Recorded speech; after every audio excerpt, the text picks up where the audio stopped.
Hey fam, it is time for another messy middle moment with Melissa. And I am so thankful that you joined me here on my YouTube channel or on Facebook or Instagram.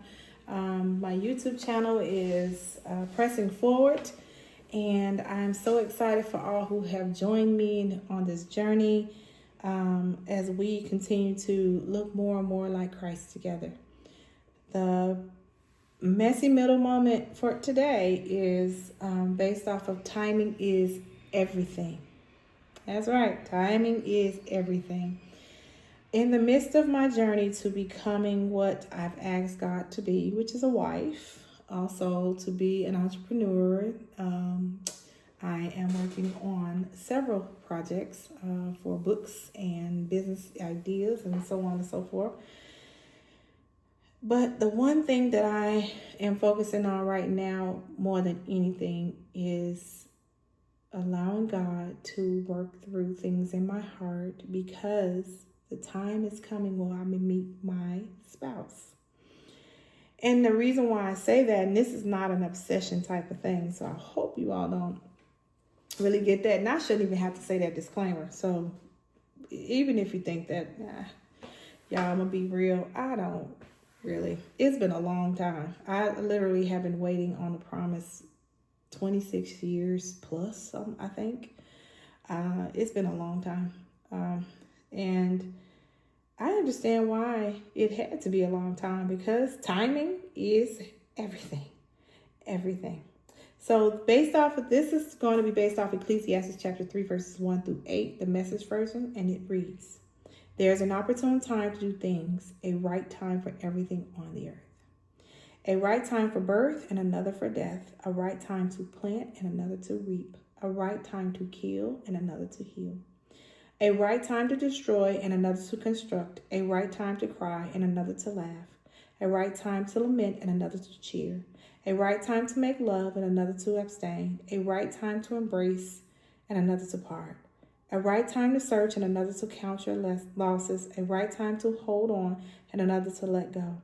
A right time to rip out and another to mend. A right time to shut up and another to speak up. A right time to love and another to hate. A right time to wage war and another to make peace. There is a right time. And I didn't always get it right, especially in this messy middle. One of the biggest things that I really struggle with is reading men. I didn't understand what that meant. I didn't know what, I don't know. I really didn't know. Very, very, very naive. My dating history is so bad that I just didn't, I don't know, y'all. However, I took some courses. I did invest in them. And so they taught me a lot. They helped me to identify what was wrong with me. But I also have some core values that I focus on, that I want, that I know I will have to see in my mate. The intangibles really matter. And the intangibles are just things that really speak to my heart. Speak to the direction of my life and speak to the direction of our purpose together and separately. So that matters. And in this season, timing, meeting the right person right now matters. So God is really specific about even my weight, how I will meet this person, what I will look like. There were times I didn't want anybody around me. I wasn't even trying to take care of myself at all. I was that depressed. But right now, I'm working on me. And I am budgeting, and I am staying focused, and I am now learning to trust God's timing in it all. If my husband would have met me before this point, he would have got cut. What does that mean? We have broken pieces, all of us. And when you've been broken so badly, that you don't just bleed all everybody on everybody. You cut everybody to make them bleed too. And so I was very prideful and cutting. And in the midst of my pride, I was praying and asking God for a spouse and praying my prayers for my husband and for me, and reading out of a Power of Prayer and Wife book and praying those prayers. And it was, man, a mirror to me throughout this time. And I'm still fasting and praying for my husband. I still do follow through with that in times when I need to and in times when I'm called to. And the fasting and prayer doesn't look like what other people would think it is. It's just more so me being able to quiet my soul so that I can spend time listening to the Lord for direction so that I don't miss my husband. Timing. Timing is so important in this. I have to know when to plant a seed and when to reap it. I have planted many seeds in men's lives. My words, my touch, my presence. I pray that it has made positive differences in their lives, but there are some who've gotten hurt by me. And I needed to be able to be in a place where I can have peace concerning my husband. So what did God do as far as the messy middle and timing? Well, a few years ago, I got evicted. I did. I gave up my car because it was going to be repossessed. I lost both of my storages, and some of the most valuable things that I had in my life are gone. My baby's pictures, and when they were little, keepsakes that I kept of them, tufts of hair, and the intangibles. Those are things that really mattered to me. My brother's ashes, gifts that I didn't even get to use. There were so many things that I lost. But along the way, more importantly, I lost me. And if my spouse would have met me during that time, he would have been completely turned off by me. I would have been so abrasive to him, cutting him, making him feel like he's less than anything. My words were sharp. They were sharp. But over the course of the last year, my words have changed because, well, pride started being torn down. There was a time to destroy, and I had to destroy pride. And a time to construct, and that's this season. And that's constructing humility. So in the midst of everything, I'm growing, I'm changing, I'm celebrating, I'm being rewired, I'm excited. And the man who will meet me, he will meet a new version of me. He won't just be meeting what he sees on this camera. He'll meet somebody totally different because this camera does not reflect how I actually look or how things are actually going or the work God is really doing in me. But what it does reflect is that even surrendering to record this video means my heart posture has changed. I'm not just surrendered. I'm humbly and gracefully broken to be surrendered.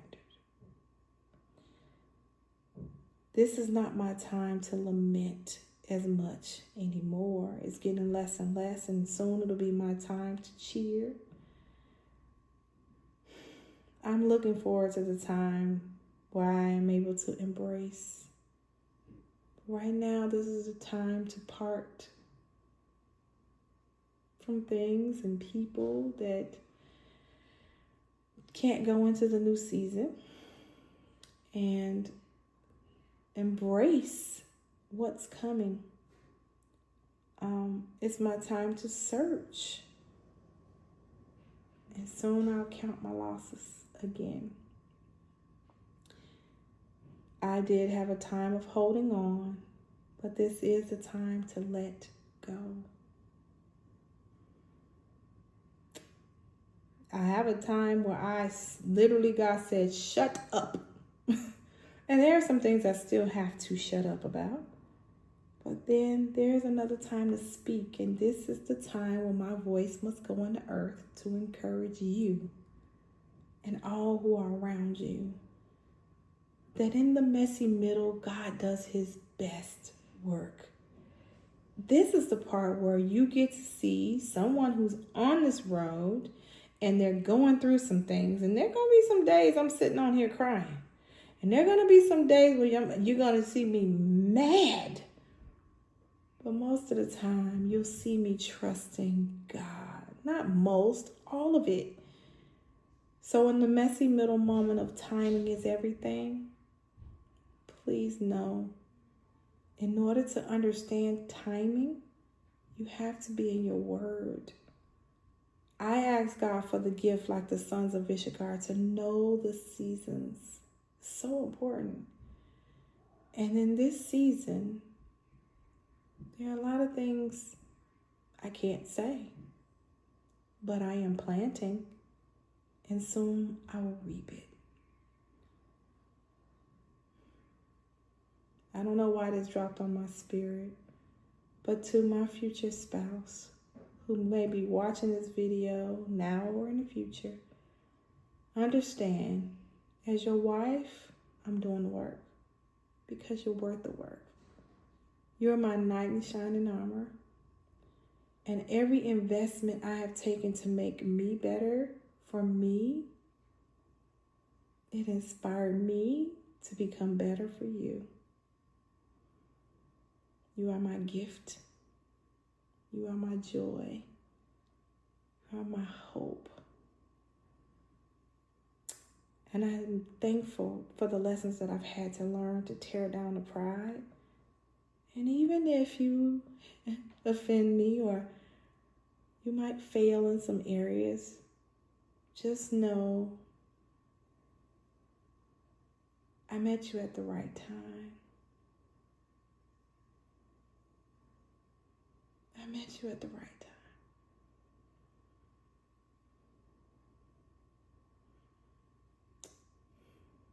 Because we'll walk this world together. And I love you. So for those of you who are watching, who are waiting, keep doing the work God has called you to do. Keep being open. Keep being challenged. Keep being renewed. Listen and obey. If you have mentors, trust what they're saying and put what they say to work. To my mentor, you know who you are. Not that I don't want to share your name. I need you to be who you are in my life. In the quiet places right now. But pretty soon, they'll know. But to my mentor, thank you. Thank you, thank you, thank you for helping me to become the woman who tells about the messy middle moments. The moments where I'm trusting God and God's name is being glorified in the earth. So to all of those who follow Pressing Forward on YouTube and those who follow me on Instagram under Melissa's_heart and those who are on Facebook, I say thank you. Thank you for keeping me in prayer. Thank you for supporting me. Thank you for listening. I pray that this messy middle moment encourages you.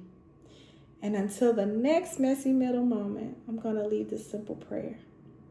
Father, I thank you for each and every person who has watched this video and will in the future. May you take it into the wind. May the angels carry it into far places for people who just need to be seen, God, for we see them. You've taught me how to see them, and I see them. For those who are waiting for spouses, Lord, I ask that you would calm their spirit, because at the appointed time, they're coming. And Lord, I thank you for those who are getting married and have gotten married. God, thank you for the examples they have had in my life, watching their weight, watching what they've gone through, and being able to celebrate their love has really encouraged me. So may those who are waiting see those encouragement moments through others and then soon through my life, that you are not one who forgets. You are the God who remembers. So God, keep our hearts strong as we wait on you, and always be evident in the messy middle moments. So as we release this prayer into your hands, I will be ever so careful to give you all the glory, all the honor, and all the praise. And it's in Jesus' name I pray. Amen. All right, family. I love you, and there's absolutely nothing you can do about it.